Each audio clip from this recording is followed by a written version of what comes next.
Hola, ¿qué tal? Nos da gusto saludarlo en esta sección que usted sigue, afortunadamente en Omnia, que es Omnia la conversación. Hoy en estos tiempos nos acompaña este, una persona muy querida, pero aparte de mucha tradición dentro de la Iglesia Católica, el padre Disán Vázquez, con quien desde hace rato queríamos establecer la conversación que en este momento llevamos hasta usted, para no solamente tener la filosofía, el desarrollo, qué ha sido de la Iglesia Católica en Chihuahua desde la percepción y también la función del Padre San Vázquez, sino también algo muy ad hoc en estos tiempos porque estamos ya en época navideña. Sí, así que nos da mucho gusto saludar al Padre San Vázquez con el cariño y el reconocimiento que le tenemos de tanto tiempo. Padre, bienvenido a la conversación. Muchas gracias, Antonio. Muchas gracias a todos los que nos están viendo y escuchando. Gracias. En esta secuencia donde usted es quien mejor tiene el criterio. Padre, ahorita que comentábamos en la introducción, estos tiempos tan difíciles que estamos viviendo, hay por ahí algunos amigos suyos, políticos incluso, que sugerían esta conversación. Eh, por el hecho de cómo está usted viendo, con qué prisma está usted viendo los tiempos actuales que estamos viviendo, que sin duda, aparte de preocupantes, pues son desafiantes. ¿Cuál es el esquema que usted ve? ¿Qué es lo que a usted le preocupa como sacerdote con tanto tiempo y además que practica la misa en latín? Muy interesante, de mucha profundidad espiritual, lo que realiza el padre San Vázquez en Chihuahua. ¿Cuál es su comentario en torno a esto que puede ser tan complejo, pero cómo lo ve usted? Voy a comenzar con una mirada un poco amplia, ¿verdad? Mundial, digamos, tanto en el aspecto civil como en el aspecto eclesiástico. Creo que hay una baja de calidad muy fuerte en los liderazgos, en las líneas de acción, en los principios políticos.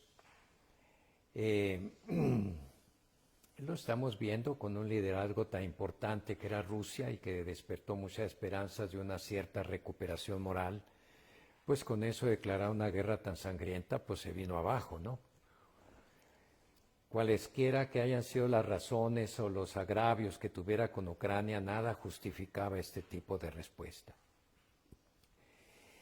Y dentro de esa oscuridad, de esa confusión que hay en el mundo, que entre otras cosas se caracteriza por una pérdida de la fe, una pérdida de sentido, una búsqueda indiscriminada de lo material, de lo inmediato, del gozo sensual. La iglesia podía ser un faro de luz, ¿verdad? A donde aún aquellos que no pertenecen a ella o no la quieren, de alguna manera la podrían tomar como una base firme, sólida de referencia. Pero desgraciadamente también la iglesia está en una confusión tremenda, en una crisis tremenda, hay que decirlo, ¿no? Los que están enterados, pues simplemente tomen en cuenta el ejemplo de Alemania, del sínodo de Alemania, ¿verdad? De los obispos belgas, etcétera. No voy a detallar, a no ser que se me haga una pregunta más específica, pero estoy hablando en términos muy generales. Ahora, en México, yo creo que hay una sincera intención de responder a esa deuda histórica que tenemos con los pobres de parte del gobierno actual y de los políticos que están en el poder. Sin embargo, creo, como una opinión muy personal, que la solución que están implementando no es la adecuada, ¿verdad? Una solución radical de izquierda, que podríamos decir marxista o que nos lleva al comunismo. Algunos se asustan con eso y dicen no es cierto, no puede ser, está exagerando, pero hay signos clarísimos de que la mentalidad es marxista. Y el marxismo histórico ya probó que es un fracaso, ¿no?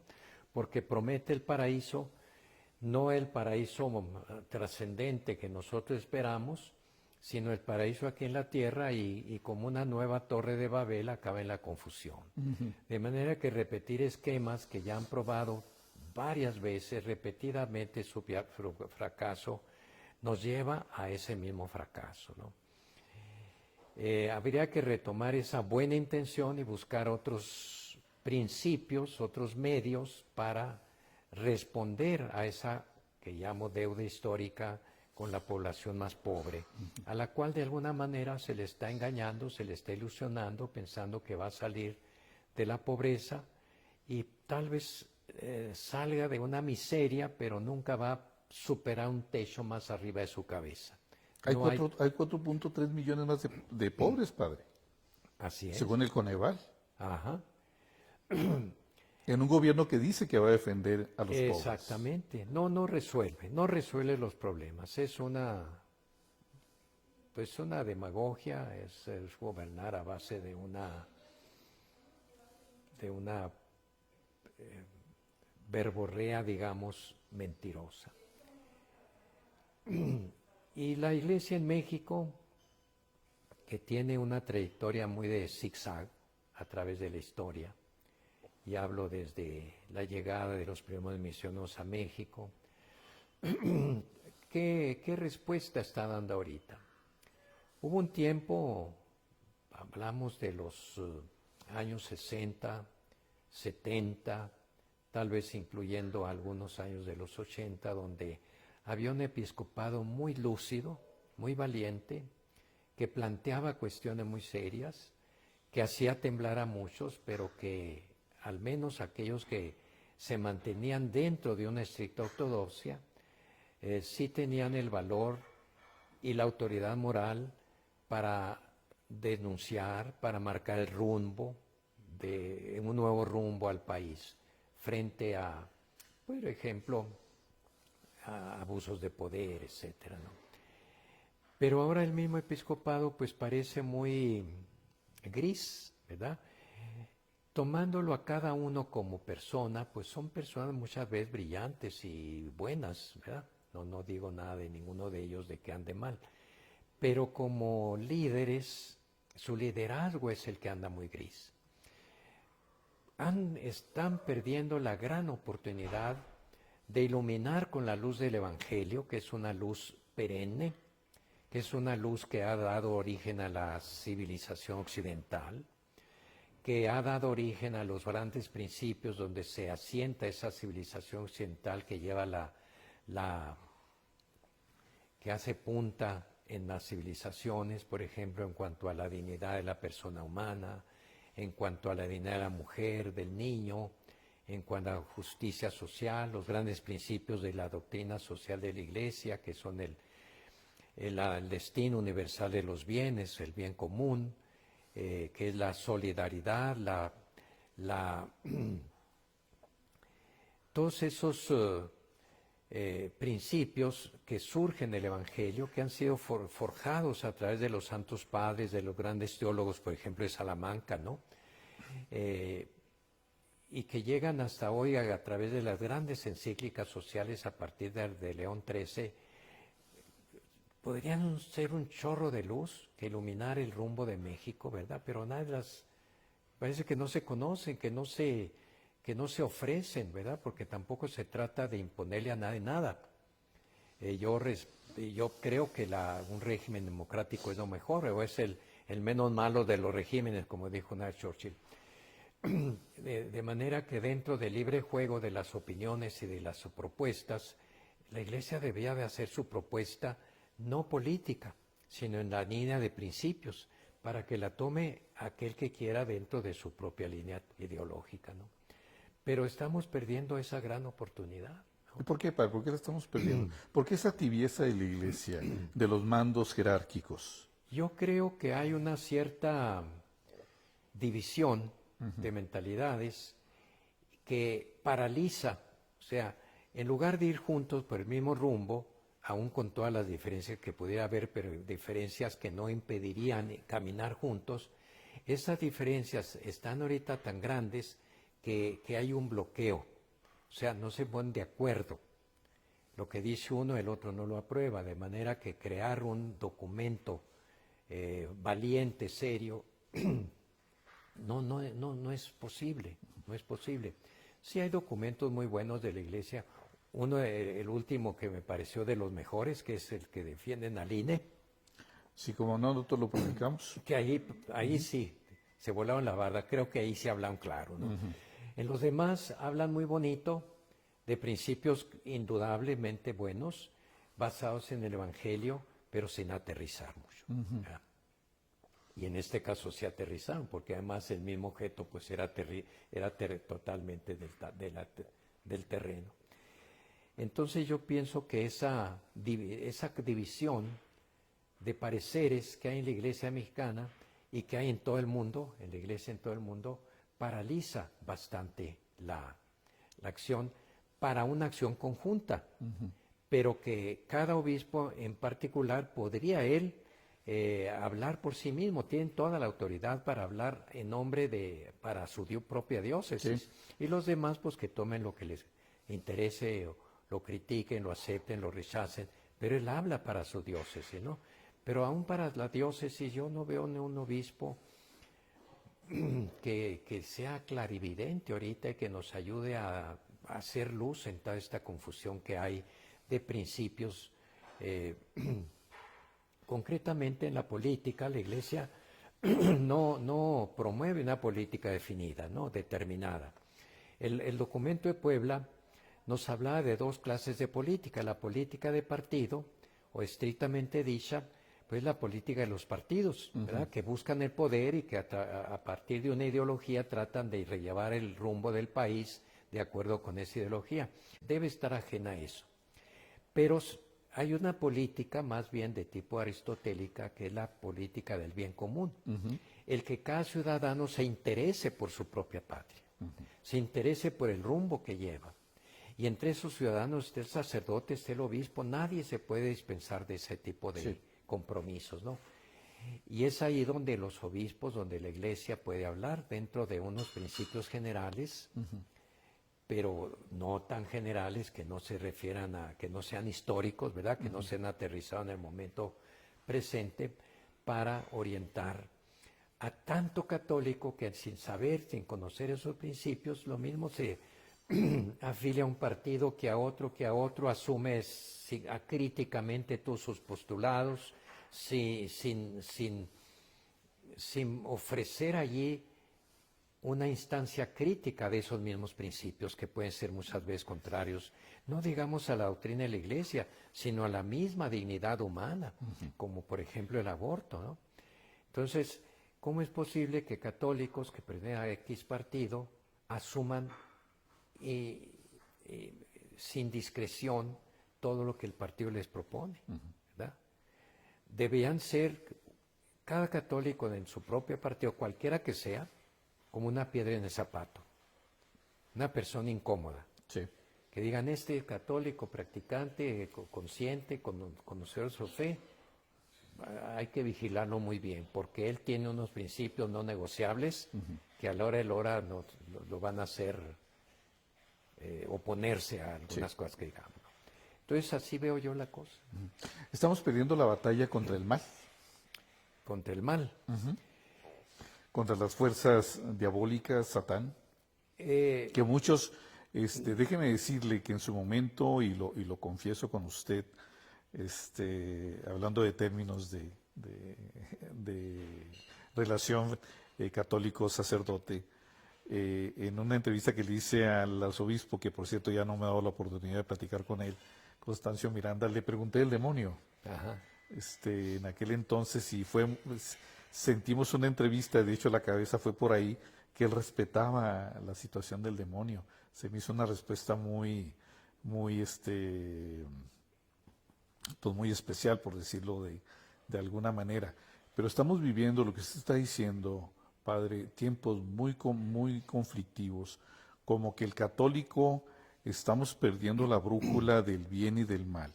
Estas fronteras de la conciencia, donde la Iglesia es determinante como una institución la más milenaria que tenemos, para advertirnos en esta frontera de conciencia de lo que es bueno y de lo que es malo. Atizado y acelerado, si usted está de acuerdo y coincide con esta opinión de lo que vemos, por un acelere ansiolítico de la tecnología, de los tiempos vertiginosos, usted ya bien lo dijo, materialistas y consumistas que estamos viviendo.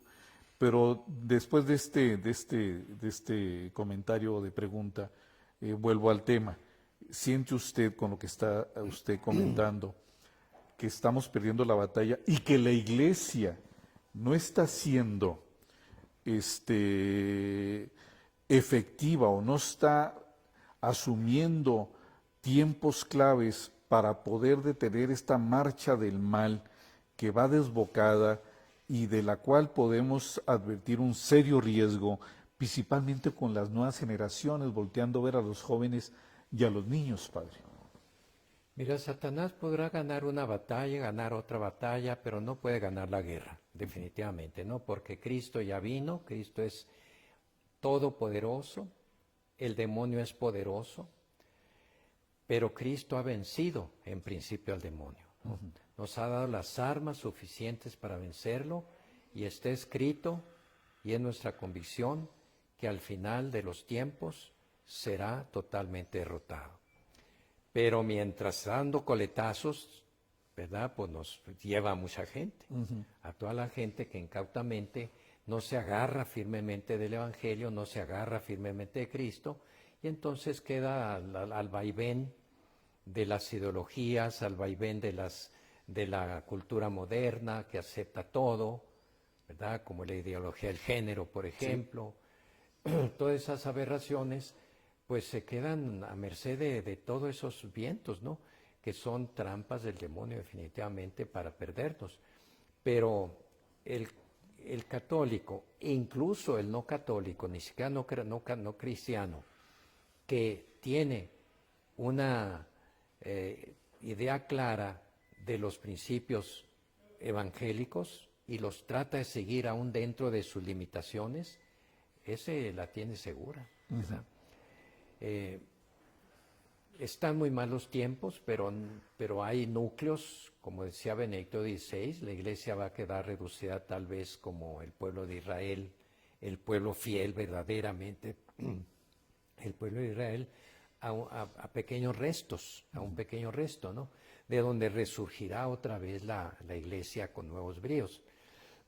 Tú sabes la apostasía tan enorme que están en algunos países como en Europa, Francia, Alemania y España, no diga, países que fueron católicos, que ahora predominan ahí las fuerzas del mal, definitivamente, ¿no?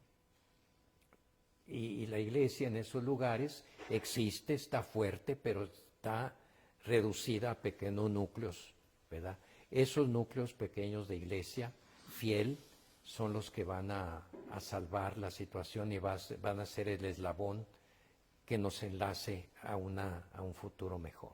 ¿Cómo siente usted, y usted ha sido una voz, bueno, pues tenemos décadas de conocer al Padre Izán, ¿cómo siente usted ya en lo concreto, en lo particular, el desarrollo, la actividad religiosa, diocesana del Arzobispado de Chihuahua? ¿Siente usted que hay un responsable de la Iglesia, en este caso el arzobispo Constancio Miranda, que esté a la altura de lo que está pasando en Chihuahua para que la feligresía, esta grey local, no se adelgace tanto, incluso se vea religiosamente muy famélica, perdonando la expresión? Él está a la altura de la responsabilidad porque usted ha sido un sacerdote muy crítico. Recordamos la era de Fernández Arteaga, cuando usted estaba en sus ayeres con Alberto Almeida, que yo lo reporté a ustedes en aquellos años en el Heraldo.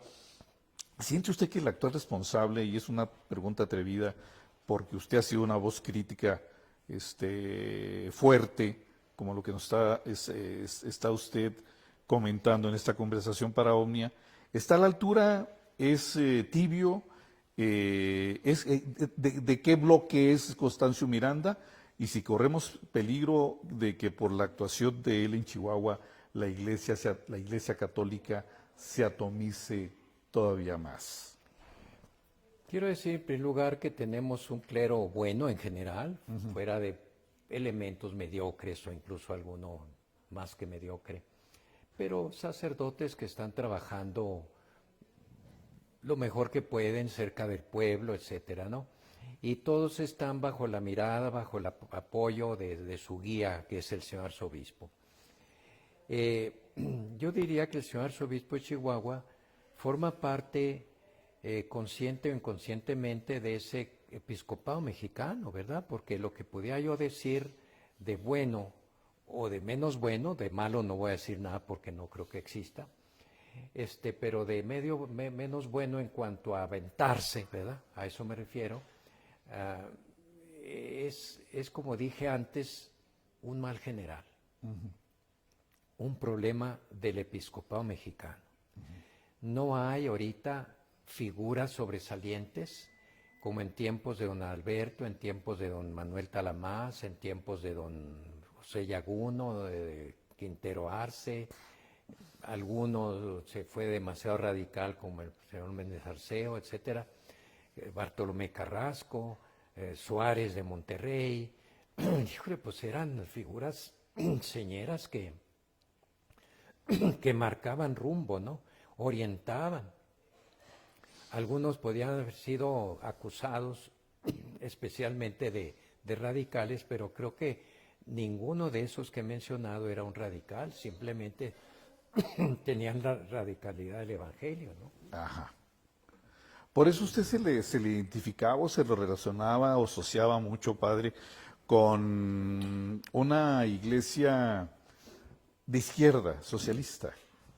Sí, algunos me han dicho, oye, pues ¿qué contrastes tiene tu vida? Por una parte eres un izquierdista y por otro celebras el rito antiguo, el rito de los tradicionalistas, ¿no?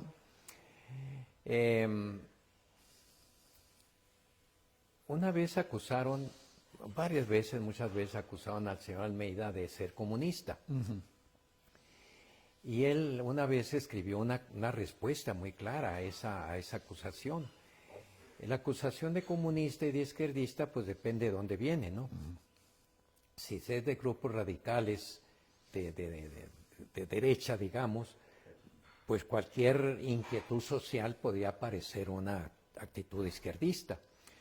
Pero yo creo que para preocuparse por los pobres, por un cambio social, por una situación de más solidaridad, de una nueva sociedad, no necesita uno ser izquierdista, ni necesita ser comunista. Más aún, si busca como dije antes, la solución a esos problemas, por ese camino va equivocado. El camino lo tenemos en el Evangelio, que se proyecta con términos actuales en la doctrina social de la Iglesia, ¿verdad? Y el que tome en serio la doctrina social de la Iglesia, como tomaron muchos mexicanos en serio, por ejemplo, la encíclica Rerum Novarum de León XIII, comenzando con el primer obispo de Chihuahua, don José de Jesús Ortiz, que fundó con la ayuda de laicos una organización de obreros. Después él se fue a Guadalajara de arzobispo y allá le decían al obispo de los obreros. No podíamos decir que él era izquierdista, ¿no? Ajá. Lo que pasa es que nadie debe quitarnos la bandera de una búsqueda sincera de ayuda a los pobres o de resolver los problemas sociales. Entonces, yo veo compatible con mi sacerdocio y con mi fe católica esa visión o esa búsqueda o esa inquietud de justicia social, ¿verdad? Pero, repito, por el lado del marxismo, que aparentemente está desacreditado por la historia, pero que quiere resurgir aquí, resurgir allá, e incluso de una manera radical, como sería Cuba, como sería Venezuela, son definitivamente caminos destinados al fracaso. En México vamos para allá, para el marxismo, con López Obrador. Yo ¿Y la creo 4T? que sí, yo creo que sí. Sí hay el riesgo, sí lo ve. Así lo veo en cuanto a su intención. Que lleguemos allá no lo creo, no lo creo. Pero que la intención sea esa, sí. El presidente pues tiene muy buenas intenciones, pero creo que ha tomado una solución equivocada. ¿Y por qué creo que quiere irse hacia una solución de tipo marxista radical? Pues porque es amigo, pero admirador íntimo de Cuba, ¿verdad? Y Cuba es marxista, nadie lo puede negar, ellos mismos lo dicen, ni modo que yo lo esté calificando mal. Venezuela es marxista, ¿verdad? Totalmente. Y no es un socialismo, digamos, moderno, evolucionado, desarrollado, sino un marxismo original, que fracasado en las épocas pasadas de la historia. Y esa admiración que tiene el presidente por esos países, por esos regímenes, pues obviamente lo hace pensar a uno que quisiera que aquí estuviera vigente esa misma Bueno, manera de íbamos a gobernar, asilar ¿verdad? a Pedro Castillo, el comunista de Perú. Claro, claro. Estuvimos a punto de hacerlo en la Embajada de México en Perú, Así es, y como fue con Evo Morales, por con Evo ejemplo. Morales. ¿Por qué la gente está tan ciega, padre, que no ve una realidad, la visibilidad del vocablo de moda que platicábamos con algunas personas, lo comentábamos con Ricardo Monreal el domingo en una entrevista igual que la suya, amplia? ¿Por qué la gente no ve una realidad como la que está teniendo México y sigue teniendo el presidente un alto crédito pese a la destrucción sistemática, no solamente institucional, sino de la vida misma de la sociedad? Así es. Porque hay una separación en la vida del presidente entre la realidad real, perdón por ese Sí. pleonasmo, a la realidad virtual en que él vive y a la cual ajusta su discurso.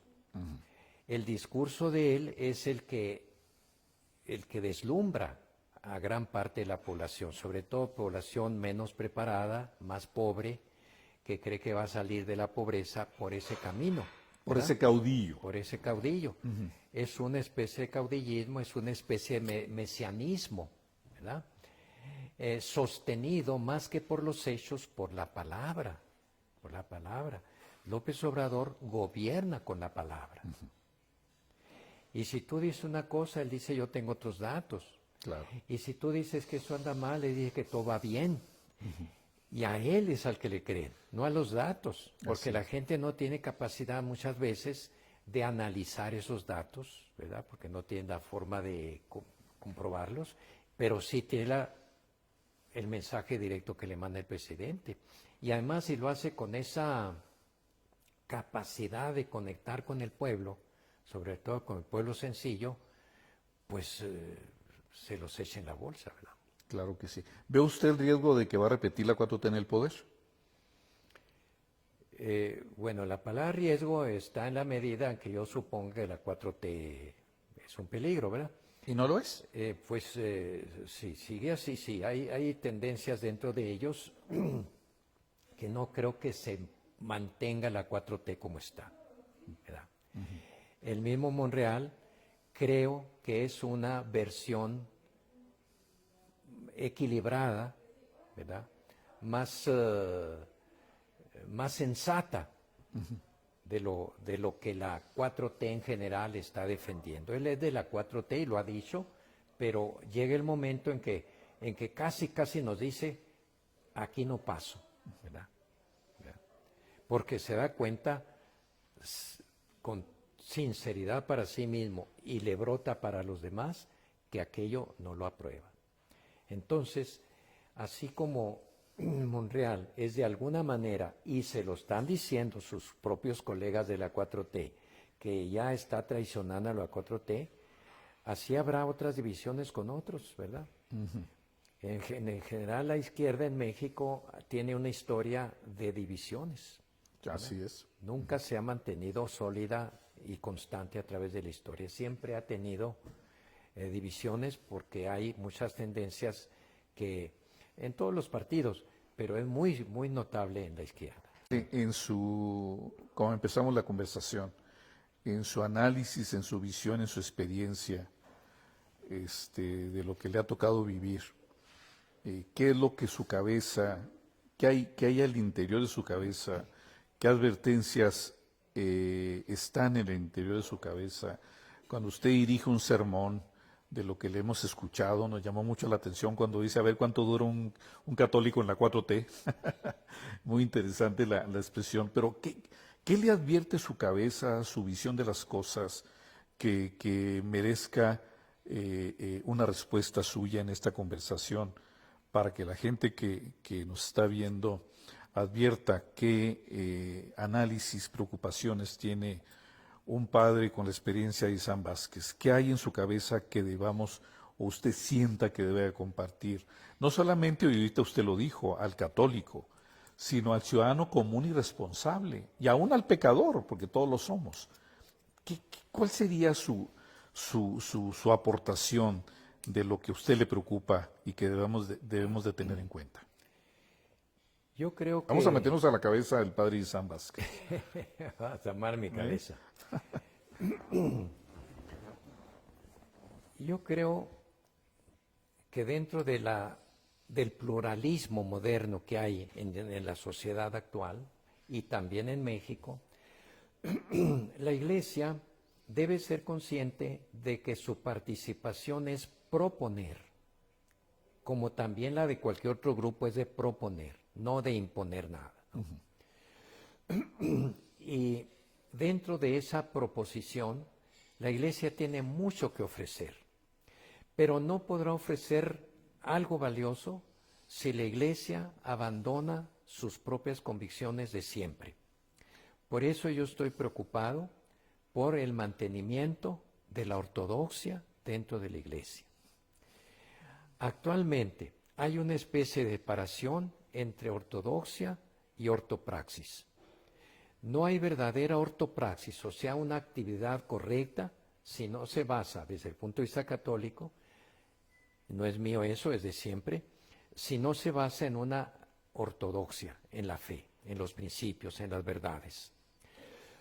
Cuando la ortodoxia de principios o de la fe se deja a un lado y se le minimiza y se quiere todo aplicar a partir de la bondad, del amor, del bien de los pobres y todo eso, al fin, como dijo un teólogo mexicano, hermano del padre famoso Brambila de aquí de la Tarahumara, es cuando las virtudes se vuelven locas, ¿verdad? Y es lo que le pasa a muchos que tratan de cambiar el mundo olvidando los grandes principios de la fe católica, del cristianismo. Entonces se abocan a la búsqueda de solución para los pobres, a la protección de la mujer, etcétera, etcétera. Y por proteger a la mujer aceptan aberraciones como la del aborto, porque están protegiendo a la mujer. O sea, son virtudes.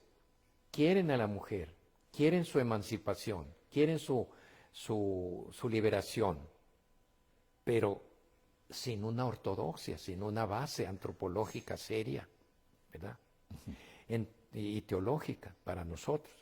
Entonces, esas virtudes de búsqueda de la justicia social, de búsqueda del bien de la mujer, de búsqueda del matrimonio, se vuelven locas. O sea, aceptan cualquier aberración y acaban por destruirse a sí mismas. Y creo que, en términos generales y mundiales, en la Iglesia Católica, que era el bastión de la ortodoxia, se está dejando a un lado la ortodoxia por una praxis aparentemente buena, basada en sentimentalismo, ¿verdad? Por ejemplo, aceptar el matrimonio de personas del mismo sexo, por decir un ejemplo, sí. Porque qué barbaridad, son personas, hay que apoyarlas, hay que respetar el amor, es lo más importante. Entonces, todos esos falsos principios en que se apoya esa praxis están alejados de la ortodoxia y entonces se vuelven un reguilete, ¿verdad? Una especie de... No sé si me expliqué. Sí, cómo no. Entonces, eso es lo que me preocupa, que en la Iglesia se está menospreciando la ortodoxia. Y estamos cayendo en una especie de modernismo.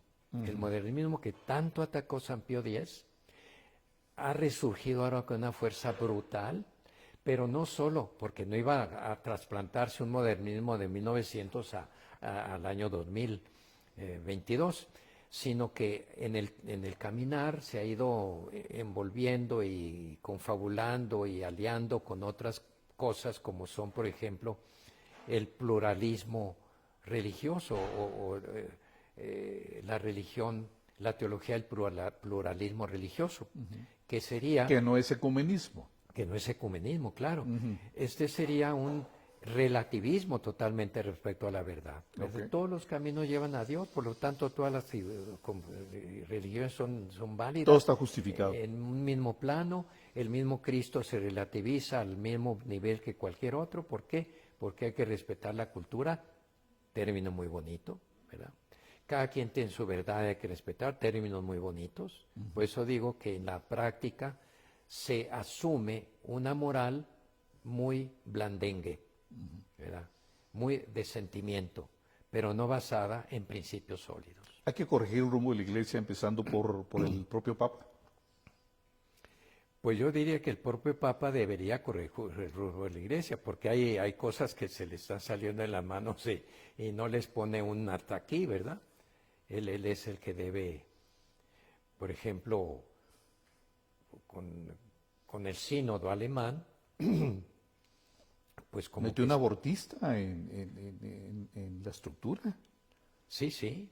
Ah, sí, ahora con la Pontificia Academia por la Vida, no, pues cambió totalmente la orientación, ¿no? Y en el sínodo alemán se está permitiendo por los matrimonios Sí. y todo esto, ¿no? Ahora, el Papa dice que no está de acuerdo con eso. Bueno, pues no está de acuerdo con su autoridad, puede él ponerle un hasta aquí a eso, antes de que llegue a un desastre, a un cisma, le llaman algunos, que hay un cisma en la puerta de la iglesia. Pero yo no le llamaría cisma. Históricamente el cisma podría tener como referencia el cisma de 1054, del siglo XI, con la Iglesia de Oriente y de Occidente, que los orientales rompieron su comunión de obediencia con el Papa, aunque lo seguían reconociendo como obispo de Roma y todo, pero rompieron la comunión con él y conservaron básicamente la misma fe, ortodoxos y católicos. Lo que está sucediendo ahora más bien lo que sucedió en el siglo XVI, ¿verdad? En que ya una parte de la iglesia que seguía a Lutero y a los demás reformadores se va por otro lado. O sea, ya no es un cisma, es una herejía. Y estamos más frente a una nueva revolución protestante que ante un nuevo cisma del siglo XI. ¿No menciona usted el Concilio Vaticano II? Mira, el Concilio Vaticano II tiene muy mala historia. Los que ven este desastre, esa confusión, le echan la culpa al Vaticano II. Pero el Vaticano II fue hecho por obispos muy fieles, la mayoría. Había algunos que querían llevar la cosa por otro lado, algún que otro teólogo como Hans Küng, etcétera, ¿no? Pero ahí estaban teólogos como Benedicto XVI, como Ratzinger. Hay que distinguir, como se distingue con mucha frecuencia, lo que es el concilio, lo que son sus documentos, de lo que es el espíritu del concilio, de que muchos modernistas ponen como pretexto de que el concilio dijo lo que ellos ahora quieren decir, pero el concilio nunca lo dijo. Ese espíritu del concilio los lleva a decir que el concilio mismo ya está superado, el Concilio Vaticano II, Ajá. y que habría que ser un Concilio Vaticano III para que ya abiertamente abra las puertas a todo lo que ellos quieren. Yo pienso, y me duele mucho cuando se ataca el Concilio Vaticano II, pienso que un papa futuro debería decir, mira, el concilio es el concilio, no lo podemos borrar de la historia de la iglesia. Sí, ahí está. Ni lo podemos condenar ni cancelar. Lo vamos a interpretar de acuerdo con la tradición. ¿Verdad? Okay. Lo vamos a colocar justamente en la línea de los grandes concilios de la historia. Si alguien quiere utilizarlo como una estratagema o como un pretexto para decir otras cosas, anátema sit, como decía el Concilio de Trento. Ya el Concilio Vaticano II no lo dice. O sea, se ha condenado, se ha apartado, ¿verdad? Porque estamos volviendo a lo mismo en una situación en que los límites entre la ortodoxia y la heterodoxia están muy borrosos. Sí. Ya no hay una línea clara, ¿verdad? Ya las fronteras están muy, ahora, traslapadas, como ahora se dice. Sí, sí. Haz de cuenta que uno llega a Alamogordo y dicen, pues aquí no sé si es México o Estados Unidos, o llega de allá para acá a Villomada, pues será México o Estados Unidos, no hay una línea. Así estamos con la fe, ¿verdad? Padre, estamos viviendo los tiempos bueno, de los tiempos más difíciles, contemporáneos, precisémoslo así, para ser un poquito más concreto, de agresiones a la iglesia, a los prelados, a los sacerdotes. Está reciente la herida y se está recordando como nunca el crimen de los 2 sacerdotes jesuitas de Cerocahui. ¿Cómo ve usted esta impunidad? Y usted ha recibido amenazas, ¿se siente en riesgo? No, porque yo no estoy en la lucha esa, ¿verdad? Simplemente estoy archivado, literalmente archivado. Sí. Ese problema se dan para mi amigo el Pato Ávila y Sí. para otros que están en la lucha más abierta por defender la justicia. Pero ese caso de los 2 jesuitas y de los seglares que murieron con ellos, pues no es más que un ejemplo de tanta barbaridad que se comete todos los días en México, que se sigue cometiendo, algunos incluso casos mucho más dramáticos que eso, que esos 2 jesuitas, y no se hace nada, ¿verdad? Hay una gran impunidad Una gran impunidad. y México en un gran charco de sangre, según la Así expresión es. de Sicilia, ¿no? Que Así se quedó es. corto incluso, Pues sí, pues sí. ¿verdad? Padre, reserva de platicar mucho con usted, todo lo que usted tiene, toda su trayectoria, su filosofía, su vivencia. Estamos ya en época de Adviento. A mí me gustaría terminar esta primera parte de posteriores conversaciones con usted, que son tan necesarias en estos tiempos. Usted estará de acuerdo conmigo que nos está viendo. Estamos viviendo una de las épocas más bonitas del año, que es ya el Adviento. Usted lo dijo en su último sermón de misa. Ya estamos preparándonos para el nacimiento de nuestro Señor Jesucristo. En estos tiempos y en el Adviento, y ya ante la proximidad del nacimiento, ¿cuál sería su mensaje en estas fechas y qué es lo que debemos de esperar? El Adviento, por su propio nombre, que es esperar la venida de, nos habla de esperanza. Y nos dice que no nos dejemos abrumar al grado de que nos sintamos derrotados ante todas esas problemáticas de que hemos mencionado, ¿no? El Adviento nos coloca entre la primera venida de Cristo y la segunda venida de Cristo. Ese es su sentido propio. Celebramos, nos preparamos para celebrar la primera venida de Cristo, pero al mismo tiempo esa preparación de asumir todo lo que significó la primera venida de Cristo nos prepara para recibirlo en la segunda venida, ¿verdad? De manera que el Adviento es de alguna manera representa toda la historia desde Cristo hasta la parucía. Al ver las profecías, por ejemplo, de Isaías, de un mundo mejor, de que el lobo va a habitar con el cordero y que el niño va a meter la mano en el hoyo de la víbora y no le va a picar, o sea, figuras que nos hablan de un mundo ideal, pacífico, y después de que vino Cristo uno dice, pues, ¿qué pasó? Sigue los lobos sueltos y matando corderos, ¿no? Lo que pasa es que Cristo vino a poner las bases. No podemos decir que con Cristo estamos igual que sin Cristo. Y la época anterior a Cristo es la misma que está hoy sin Cristo. En Cristo tenemos la respuesta y la solución radical, definitiva a todos los problemas humanos. ¿Qué falta? Pues que nosotros la asumamos plenamente. Y tan es así que cuando los cristianos asumen, toman en serio el mensaje de Cristo y lo viven, cambia la situación. Ahí tenemos a los grandes personajes de la historia cristiana, ¿verdad? Los grandes santos que son el prototipo del cristiano. Claro. Cambia su entorno y muchas veces cambia el entorno más grande según su influencia social que tengan. Si es un presidente, un gobernador, un político, o un Robert Schuman que fue el iniciador, el impulsor de la unidad europea, ¿verdad? Que ahora se está yendo por otros caminos muy diferentes a los que Schuman planteó en proceso de canonización, es el político francés. O sea, un católico que tome en serio su fe, o un cristiano protestante, cambia, pues es lo que tenemos que hacer, es lo que está esperando Cristo. Ahí tienen las armas, ahí tienen los recursos, pónganlos en práctica. Voy a volver y les voy a preguntar qué hicieron con sus 10 monedas que les di.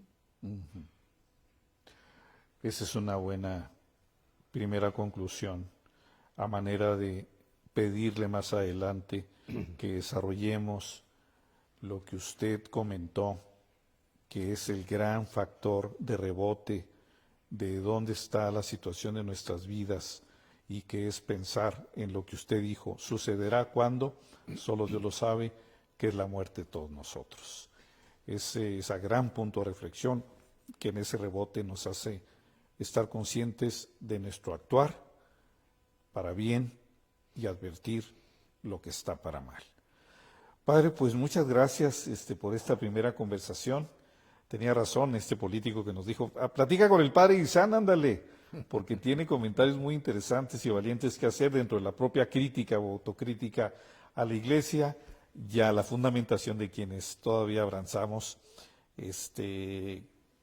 con amor temeroso a Dios y la parusia, como él dice que es la segunda visita de nuestro Señor Jesucristo, que ojalá esté pronto porque tiene que venir a arreglar todo lo que el hombre hoy por hoy está haciendo de una manera tan perversa y tan negativa. Una pregunta final sería, que ya no lo he escuchado, padre, en las expresiones, y antes lo hacía como reportero porque lo decía la gente, es más, hasta políticos y gobernadores me lo comentaban. Todavía seguimos siendo o intentando ser, sin darnos ese carácter, todavía somos más los buenos que los malos, o ya son más los malos que los buenos.